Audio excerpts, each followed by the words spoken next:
The Immortal Scribe of the Asylum, a tale of words and madness.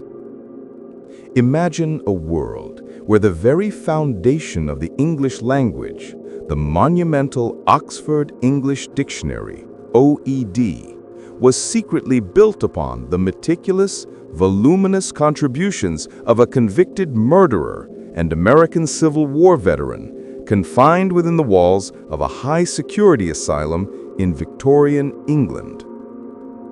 This is the astonishing, true story of Dr. William Chester Minor and the most unlikely literary collaboration in history.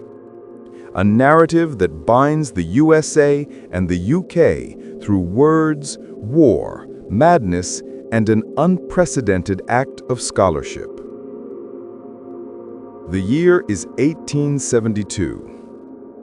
In the quiet cobblestone streets of Lambeth, London, a foreman named George Merrett is walking home from work when a sudden, inexplicable gunshot rings out.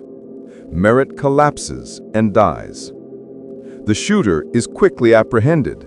Dr. William Chester Minor, an American gentleman living quietly nearby, a former military surgeon for the Union Army during the brutally scarring American Civil War.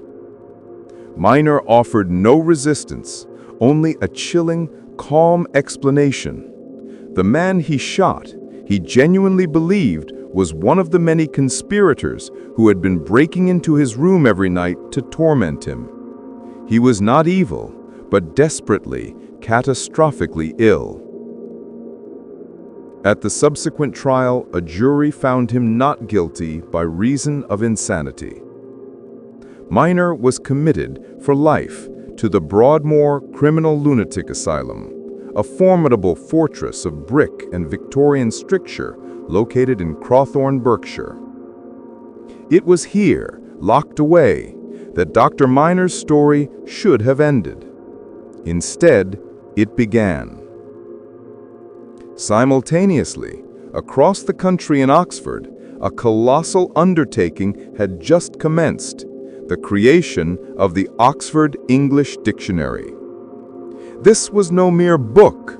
It was an attempt to capture every word in the English language, trace its history, and illustrate its evolution through thousands upon thousands of dated quotations from published works. The work was spearheaded by the brilliant, bearded Scottish lexicographer James Murray, who had set up a special scriptorium in his garden to manage the mountains of incoming slips of paper from volunteer readers across the globe. The challenge was immense. They needed millions of examples, quotations, to prove how words were used. This required an army of dedicated readers. One day, Murray received a letter from a peculiar, highly organized volunteer at Broadmoor. The initial slips of paper began to arrive, and they were unlike any others. They were immaculate, perfectly referenced, and, crucially, astonishingly numerous. The man's name was Dr. W.C. Minor, and his obsession with words had become his salvation. Minor had a unique advantage in the asylum.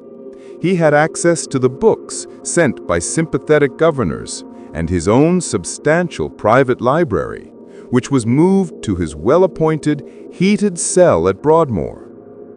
He dedicated his entire existence to the OED, poring over centuries of literature, from obscure pamphlets to major works, extracting thousands of quotations for words that the OED compilers were struggling to pin down.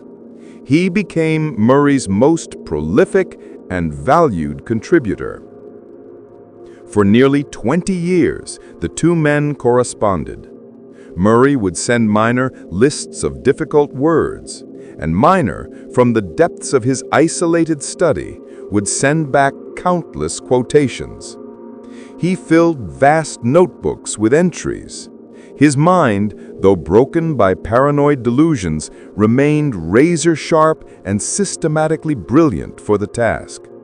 Miner, the American outcast, was an invisible, indispensable pillar of the great British literary project. The collaboration was legendary in its productivity, yet Murray had no true idea of his chief collaborator's circumstances. He knew Miner was a doctor living in Crowthorne, but the extent of his confinement remained a respectful mystery. In 1896, after years of correspondence and a profound working relationship built entirely on paper, Murray decided to finally visit his remarkable contributor. He traveled to Broadmoor expecting to meet a distinguished scholar, only to be met at the gate by the superintendent, who led him not to a study, but to a secure wing of the criminal asylum. The moment of their meeting, when the great James Murray shook the hand of the committed murderer and madman William Chester Miner, was one of the most poignant in the history of scholarship. Murray was deeply moved and profoundly respectful. Miner had submitted over 10,000 slips. Some sources say closer to 20,000, making him one of the dictionary's single greatest contributors. He provided definitive evidence for words ranging from art to bagpipe to dodo. His extraordinary diligence, driven in part by his need to subdue the terror of his delusions through ceaseless, demanding work, had shaped the most definitive document of the English language. As the years passed, Miner's condition deteriorated. His delusions became harder to manage, and his paranoia was amplified by the terrible guilt he felt over the death of George Merrett. Merrett's widow, Elizabeth, had been receiving a small monthly financial allowance from Miner as a form of lifelong penance, a quiet act of atonement that spoke to the sliver of humanity that remained within his broken mind. In 1910, after nearly 40 decades in Broadmoor, and following a plea from the American Embassy, the British Home Secretary granted Miner a pardon on the condition of his repatriation to the United States. James Murray himself saw the frail, aged scholar off at the station. Miner was transferred to St. Elizabeth's Hospital in Washington, D.C., where he spent the remaining 4 years of his life. Miner died in 2020, his name largely forgotten by the public, but his legacy is enshrined in every edition of the Oxford English Dictionary. The dictionary, a towering symbol of English linguistic authority, holds a profound and astonishing secret. A critical mass of its foundation was laid brick by brick, word by word, by a brilliant American scholar of tormented mind, locked away for murder in a British insane asylum. It stands as a testament to the strange and powerful connections between genius and madness, the US and the UK, and the enduring, surprising power of words.